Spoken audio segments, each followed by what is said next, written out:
так сказать, держится, вот, но нам приходится за каждый класс, за каждую школу бороться буквально, ну вот я не знаю как, где, да, и вот такая борьба, она должна вот развернуться по всей России. Вот, например, я вчера говорил со своим коллегой из Эрзя, из Мордовии, да, что вот там тоже такая ситуация, что нет никаких школ вообще по всей Мордовии, то есть извините, Нижнегородской области, да, и какая ситуация в Мордовии, пока вот мы не располагаем. Я, значит, после обеда поехал, значит, в село, Чувашское село, ну, пока называть я не буду село, побывал в школе, является базовой школе, значит, там собирают 16 детей, я увидел плоды этой оптимизации. Сюда собирают около 16-19 школ, дети сидят и ждут автобусы. Мы у себя категорически выступили против этой оптимизации. У нас наш вице-президент, понимаете, она сама по национальности саха, предложила убрать 25% значит, сельских школ. Мы выступили единым фронтом, и мы заставили, значит, отступить чиновников, и они об этом даже перестали заикаться. И теперь идет, значит, ну, другим путем все равно это потихоньку идет, но вот так сразу вот срубить 25% им не удалось, им фактически не удалось даже вот, значит, даже в меньшей степени им удалось что-то делать, так? Но я вижу, что вот это здесь дало, вот эта реформа дала плоды.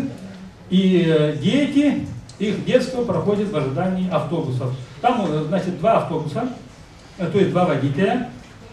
И эти 16 маршрутов они должны обслуживать. Вы понимаете, да, что это означает? Так, теперь. Я иду по селу, и дети говорят на чувашском языке. Это очень хорошо. Я подошел к школе, дети говорят на чувашском языке. Между собой там шестиклассники сидели, которые вот собирались, ждали автобус. Так, я зашел в директорскую, учительскую, все говорят на чувашском языке, радуешься, так, сердце радуется, так, вот. Ну, когда я здесь спрашивал у коллег, что, как в селе, что происходит, мне пока никто ничего не смог сказать тогда, да, я предпочитаю как бы увидеть своими глазами и услышать, так, но я обеспокоен чем? Вот, например, вот когда вот, я вступил, вот вместе с Николаем Егоровичем мы, значит, сели в автобус, и когда я услышал, что вот маршруты на чувашском языке, сердце возрадовалось. Так? Потом, когда я услышал, что вот нету ни одной школы чувашской, да, здесь, в самом Чебоксарах, это меня поразило уже в отрицательном смысле. Так? Но вообще говоря, знакомство вот с селом, я говорил еще и другими учителями, пока ехал вот в такси, ну еще было бы время, я бы, может быть, еще больше узнал, так. Мне кажется, что языковая ситуация, вот, ну, как вот я ожидал, она лучше, чем, допустим, я ожидал увидеть. Но вот дальше, когда я разговаривал с директором, и заучем, и с учителями, и потом, значит, с жителями села, это у меня беспокойство опять начало расти.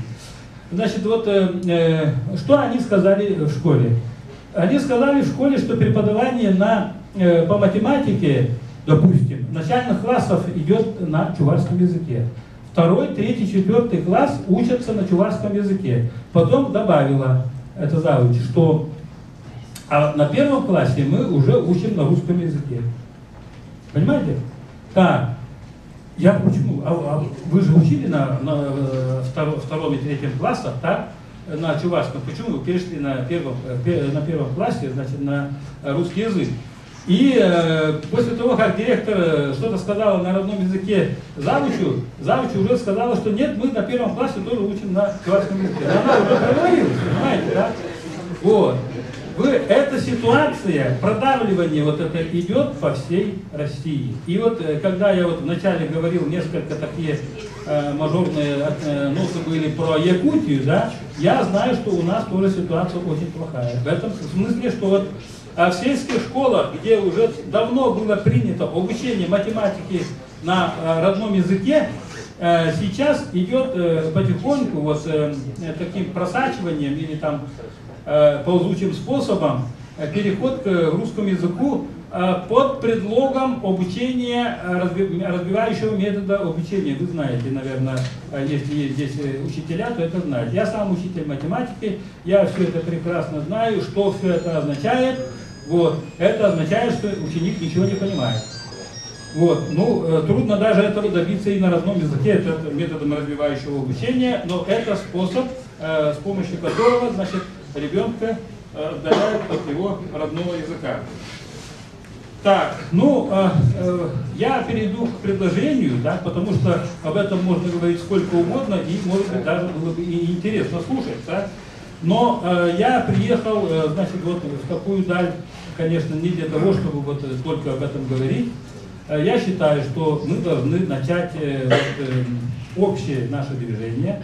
Я знаю, что Татарстан, Башкортостан, Чувашия и Марий-Эль, вот, и все другие вот, между Уралом и Волгой народы, вы здесь консолидированно выступаете, очень много проводите.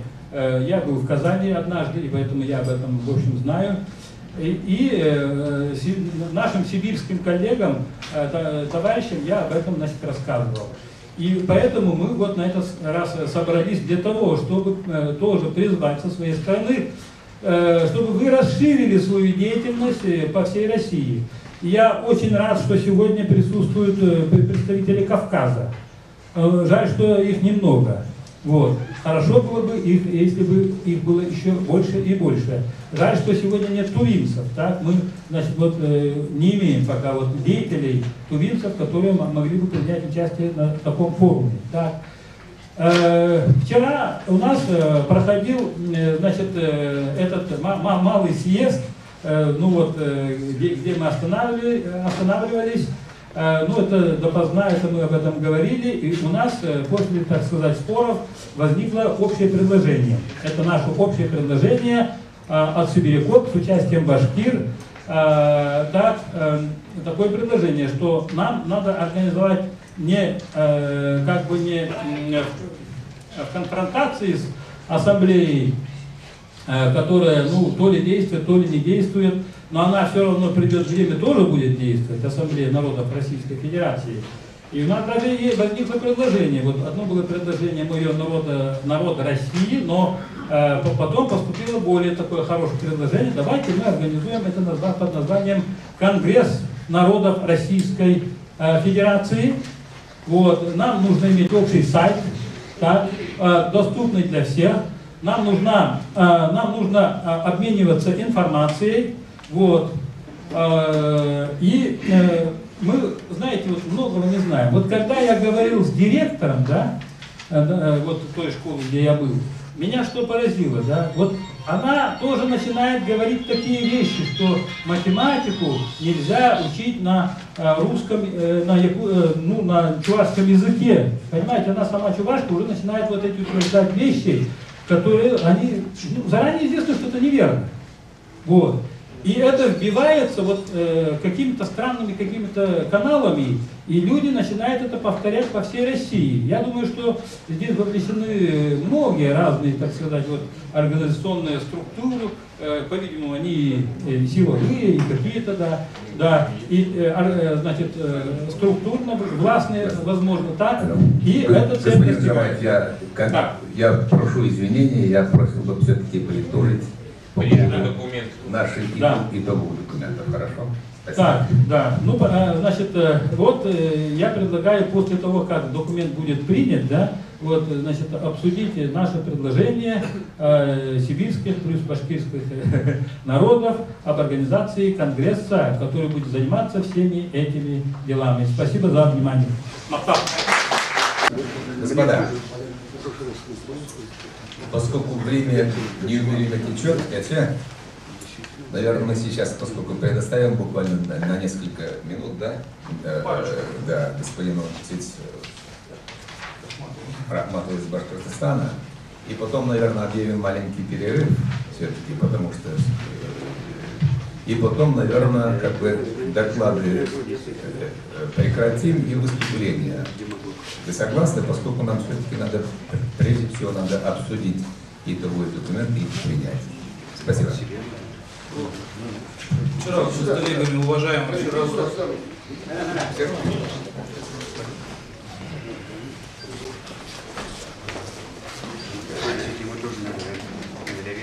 языком. Вчера вот мы с уважаемыми коллегами обсуждали, действительно, там были представители Хакасии и Алтая, и Якутии, и пришли к выводу, что в принципе часть проблем, которые мы сегодня обсуждаем, это только небольшая часть действительности. И здесь, как ни странно, предложение Нины Федоровны с нашим совпало, с тем решением, которое мы вчера принимали.